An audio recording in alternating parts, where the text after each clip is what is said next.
দীর্ঘদিনের বিতর্কের অবসান ঘটিয়ে হরিশ্চন্দ্রপুর ঘোড়াগাড়ি স্ট্যান্ড দখল করে গড়ে ওঠা অবৈধ নির্মাণ ভাঙার কাজ শুরু হলো সোমবার। হরিশ্চন্দ্রপুর থানার উদ্যোগে বুলডোজার দিয়ে ওই নির্মাণগুলি অপসারণের কাজ শুরু করা হয়।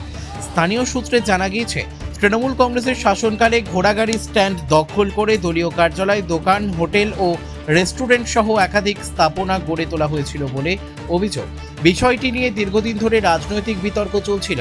বিজেপির পক্ষ থেকে একাধিকবার আন্দোলন ও প্রশাসনের কাছে অভিযোগ দায়ের করা হয়। অভিযোগ, হরিশ্চন্দ্রপুর থানা এবং চাঁচল মহকুমা শাসকের দপ্তরে লিখিতভাবে বিষয়টি জানানো হলেও দীর্ঘদিন কোনো পদক্ষেপ নেওয়া হয়নি। যদিও পরবর্তীতে মহকুমা শাসকের পক্ষ থেকে অবৈধ নির্মাণ ভাঙার নির্দেশ জারি করা হয় বলে স্থানীয় সূত্রের দাবি।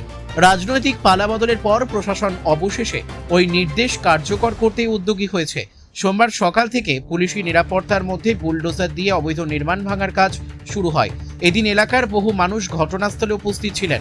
দীর্ঘদিন ধরে দখলমুক্ত করার দাবি জানিয়ে আসা বাসিন্দাদের একাংশ প্রশাসনের ওই পদক্ষেপে সন্তোষ প্রকাশ করেন।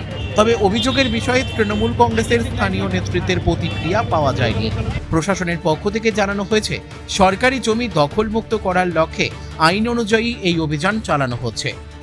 হরিশ্চন্দ্রপুরের একটা ঐতিহ্য ছিল টমটম, মানে যেটা আজকে পশ্চিমবাংলা থেকে প্রায় বিলুপ্ত হয়ে পড়েছে। তো পুনরায় আমরা ভেবেছিলাম সেই ঘোড়াগাড়ি স্ট্যান্ডটাকে নির্মাণ হবে, একদম যেটা হরিশ্চন্দ্রপুরের একটা ঐতিহ্য, সেই ঐতিহ্যটা থাকুক। কিন্তু এই তৃণমূলের হারমাদরা, এই জম্বু রহমান, তার দাদা মন্ত্রী এবং প্রাক্তন প্রধানের স্বামী আফজাল প্রধান, সঞ্জীব গুপ্তা, সাহেব দাস, পূজন দাস, আরো বিভিন্ন অনেক রকম তৃণমূলের দালালরা এখানটায় অবৈধ একটা নির্মাণ শুরু করে বললো কি এখানে আমরা অতিথিশালা করব এবং মহিলাদের জন্য একটা শৌচাগারের ব্যবস্থা করব এবং পানীয় জলের ব্যবস্থা হবে।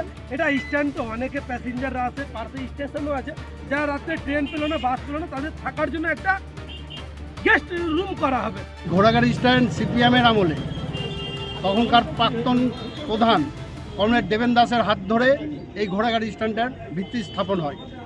পরবর্তীতে আমরা দেখলাম যেখানে একটা বোর্ড টাঙানো হলো ফেস্টন, সেখানে লেখা ছিল সৌজন্যে হরিশ্চন্দ্রপুর গ্রাম পঞ্চায়েত, নতুন করে অতিথিশালা, পানীয় জল এবং শৌচালয় তৈরি হবে। এটা কতদিন আগে এরকম বোর্ড টাঙানো দেখেছিলেন? এইটা এই গত পঞ্চায়েত তৃণমূলের আমলে এটা হচ্ছিল।